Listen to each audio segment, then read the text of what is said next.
Nunca debí cruzar la puerta oxidada del ala prohibida del Sanatorio San Jerónimo. Lo supe en el mismo instante en que el aire cambió de textura, volviéndose espeso, rancio, como si cada respiración tuviera que abrirse paso a través de años de gritos atrapados en las paredes.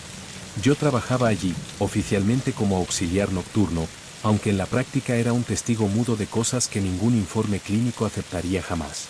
El ala llevaba cerrada en los registros desde 1989, sellada por riesgos estructurales, pero aquella noche las luces fluorescentes parpadearon solas, una tras otra, guiándome como un rastro de migas hacia un lugar que se suponía inexistente. Sentí, con una certeza brutal, que no estaba entrando en un espacio abandonado, sino interrumpiendo algo que seguía ocurriendo sin permiso del tiempo. El pasillo era más largo de lo que recordaba en los planos, con baldosas agrietadas que crujían bajo mis pasos como huesos viejos, y puertas numeradas con placas torcidas, aún tibias al tacto, como si alguien las hubiese tocado segundos antes. Había sonidos, no claros, no humanos del todo, respiraciones desacompasadas, el roce de uñas contra metal, un murmullo colectivo que no se callaba nunca, ni siquiera cuando me detenía por completo. Me di cuenta de que el sanatorio no estaba en silencio. Estaba conteniéndose, como un animal que aprende a no moverse para que no lo descubran. Cada puerta parecía observarme, y en cada observación había reproche, hambre y una paciencia infinita. Al fondo del ala encontré la sala de observación, con el vidrio espejado cubierto de marcas de dedos por el lado de adentro, arrastradas en líneas desesperadas que terminaban en pequeños semicírculos, restos de uñas rotas. Dentro, las camillas seguían ocupadas. No cadáveres, no maniquíes. Cuerpos vivos, respirando con dificultad, atados con correas de cuero reseco que se hundían en la carne como raíces. Algunos tenían los ojos cosidos con hilo negro, otros sonreían sin labios, y uno, apenas un muchacho, me miró directamente a través del vidrio y movió la boca sin sonido, articulando mi nombre con una precisión que me hizo retroceder. Nadie debería haber sabido quién era yo allí dentro. Entonces entendí la verdad que nadie me había dicho, pero que el edificio entero susurraba: el ala prohibida nunca cerró, simplemente dejó de obedecer a las reglas de afuera. Los médicos que desaparecieron, los pacientes trasladados, las historias de turnos que nadie quería cubrir, todo encajaba en una lógica enferma y perfecta. San Jerónimo necesitaba ese lugar funcionando, necesitaba seguir alimentando algo que crecía en la oscuridad, algo que aprendió a usar batas blancas, jeringas y diagnósticos como herramientas de tortura lenta. Yo no era un intruso, era el siguiente relevo. Cuando intenté volver, la puerta por la que había entrado ya no estaba. En su lugar había una pared lisa, recién pintada, con un cartel metálico que decía ala clausurada, prohibido el paso, todavía goteando pintura fresca.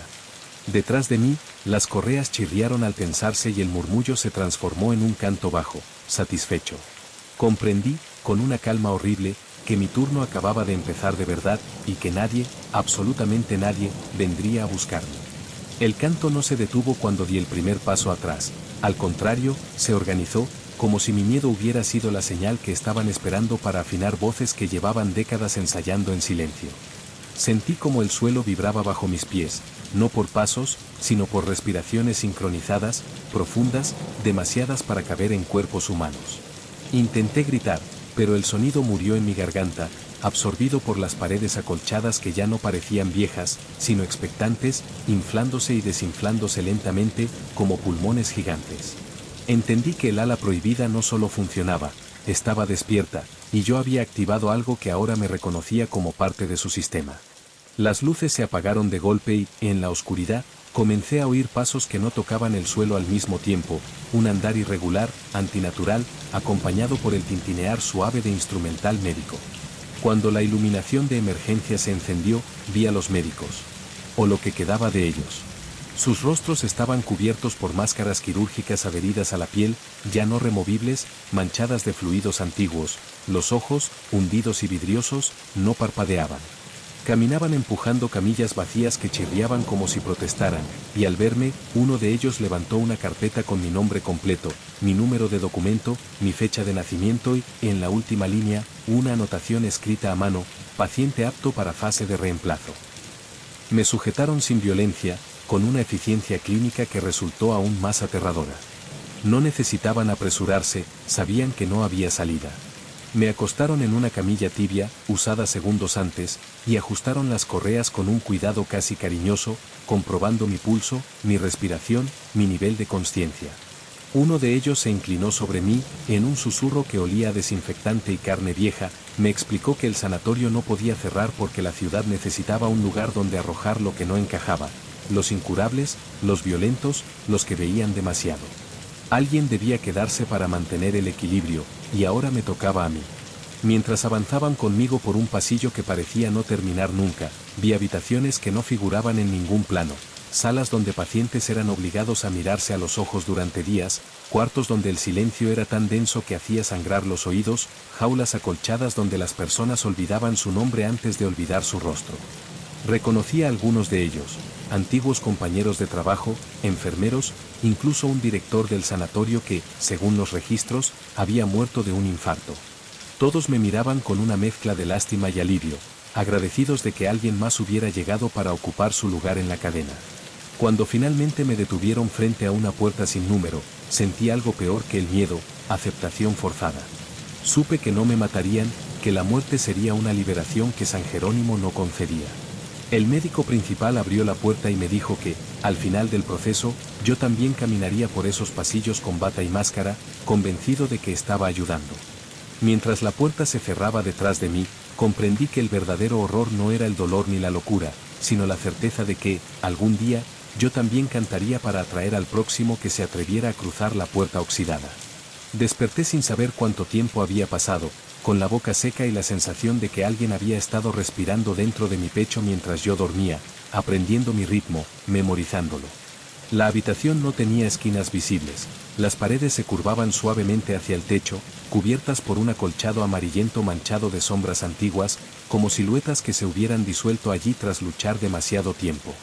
Intenté mover los brazos y descubrí que ya no llevaba correas, pero el alivio duró poco, no hacían falta, porque mi cuerpo no respondía del todo, pesado, lento, como si perteneciera a otro y yo solo fuera un invitado tardío. Cada respiración venía acompañada de un murmullo bajo, interno, que no reconocía como mío. Frente a mí había un espejo grande, limpio, obscenamente pulido para un lugar así. Me obligué a mirarlo y tardé unos segundos en entender. Lo que veía, mi bata blanca, impecable, planchada, con una placa metálica cosida al pecho que ya no decía auxiliar, sino personal clínico. Mi rostro estaba intacto, pero mis ojos no, algo en ellos había sido vaciado, como si alguien hubiera retirado una capa esencial y dejado solo la carcasa funcional. Cuando abrí la boca para gritar, lo que salió no fue un grito, sino una frase automática, recitada con voz calma, paciente estable. Procedimiento exitoso. Me llevé la mano a los labios, temblando, y comprendí que el sanatorio ya estaba hablando a través de mí. La puerta se abrió sin ruido y entraron dos pacientes. Caminaban derechos, obedientes, con esa quietud antinatural que solo tienen los que ya han sido quebrados por dentro. Yo sabía sus diagnósticos antes de que hablaran, los sentía flotando en mi cabeza como fichas archivadas, paranoia severa, alucinaciones persistentes, resistencia al tratamiento. Les pedí que se sentaran, y lo hicieron. Les hice preguntas con una voz que no sentía mía, y respondieron llorando, agradecidos de que alguien por fin los escuchara. Una parte de mí, pequeña y horrorizada, entendió entonces el mecanismo más perverso del ala prohibida. No se sostenía solo con dolor, sino con la ilusión de cuidado, con la mentira suave de que todo aquello tenía un propósito terapéutico. A medida que avanzaba la sesión, el murmullo interno se transformó en instrucciones claras, precisas, imposibles de ignorar. Supe qué decir para que uno de ellos reviviera su peor recuerdo, qué palabra exacta usar para empujarlo al borde del colapso sin que se rompiera del todo. Vi cómo su respiración se aceleraba, cómo sus manos temblaban, y sentí una satisfacción ajena, instalada en mi pecho como un órgano nuevo. Intenté detenerme, intenté cerrar la boca, pero el sanatorio ya había aprendido mis gestos, mis tics, mis pausas humanas. Usaba todo eso para parecer benigno mientras destrozaba lentamente lo que quedaba de esas personas. Cuando la sesión terminó y los pacientes fueron llevados por camilleros silenciosos, me quedé solo otra vez frente al espejo. Ya no vi terror en mis ojos, sino algo peor, acostumbramiento. El canto lejano del ala prohibida seguía ahí, constante, satisfecho, y esta vez entendí su función real. No era una llamada desesperada. Era un coro de profesionales, de antiguos intrusos como yo, marcando el ritmo para que todo siguiera funcionando. Y mientras me quitaba la bata para colgarla con cuidado, supe que el proceso no había terminado, apenas estaba aprendiendo a hacerlo bien. La primera noche que me dejaron solo en el ala prohibida comprendí que ya no distinguía el inicio del turno del final. El tiempo allí dentro no avanzaba, se espesaba, se acumulaba en capas que se pegaban a la piel como sudor frío. Caminé por los pasillos con la linterna apagada, no por valentía sino porque la luz ya no era necesaria. Conocía cada puerta antes de verla, cada grieta del suelo, cada respiración escondida detrás de las paredes acolchadas. El sanatorio me había cartografiado por dentro, y ahora yo era su mapa vivo. A veces sentía que el edificio se ajustaba a mi paso, estrechando corredores, alargando distancias, probando cuánto tardaba en obedecer sin que nadie me lo pidiera. Empecé a notar cambios en mi cuerpo que ningún espejo del ala mostraba. Bajo la bata, mi piel estaba marcada por líneas finas, casi quirúrgicas, como suturas invisibles que no recordaba haber recibido. Cuando apoyaba la mano en una pared, el murmullo interno se calmaba, satisfecho, y una oleada de calor recorría mis brazos, subiendo hasta la nuca. Entendí entonces que ya no era solo personal clínico, era un componente. Algo había sido implantado en mí, no físicamente, sino a un nivel más profundo, donde el miedo y la voluntad se confunden. El ala prohibida no me controlaba, me sincronizaba. Esa noche llegó un nuevo ingreso. No lo trajeron camilleros ni médicos, apareció caminando solo desde el pasillo sellado, desorientado, con la ropa de calle manchada de tierra y sangre seca. Tenía mis mismos ojos de antes, los ojos que yo había perdido, y cuando me miró supe, con una claridad devastadora, que había cruzado la puerta oxidada creyendo que venía a trabajar. Me pidió ayuda, dijo mi nombre como yo lo había dicho alguna vez, y por un segundo sentí que algo dentro de mí se desgarraba, como una costura mal hecha. El murmullo se volvió urgente, insistente, empujándome a hablar. Lo llevé a la sala de observación y le expliqué, con una calma perfecta, cada paso del proceso, usando las mismas palabras que me habían usado a mí. Vi cómo su rostro se iba vaciando de esperanza, cómo su cuerpo empezaba a entender antes que su mente. Mientras ajustaba las correas, noté que mis manos ya no temblaban, se movían seguras, precisas, casi orgullosas. Él lloraba, suplicaba, prometía silencio, obediencia, cualquier cosa, y yo asentía, porque sabía que nada de eso importaba. El sanatorio no necesitaba promesas, necesitaba continuidad.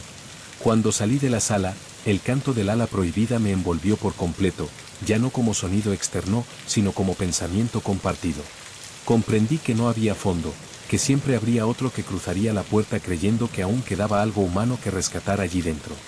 Y lo más macabro no fue aceptar que yo ya no sería salvado, sino descubrir, con una lucidez nauseabunda, que una parte de mí deseaba que el ala nunca cerrara, que siguiera funcionando para siempre, porque ahora yo también vivía de ella.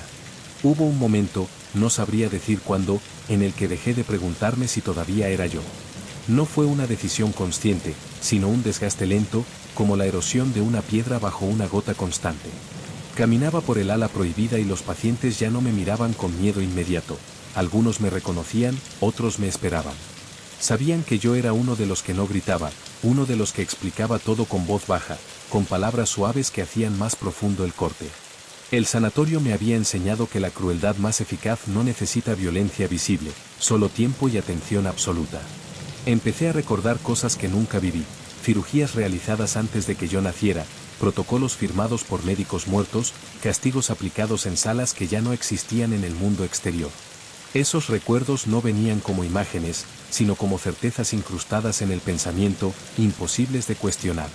A veces, al cerrar los ojos, sentía otras manos moviendo las mías, corrigiendo gestos, afinando técnicas.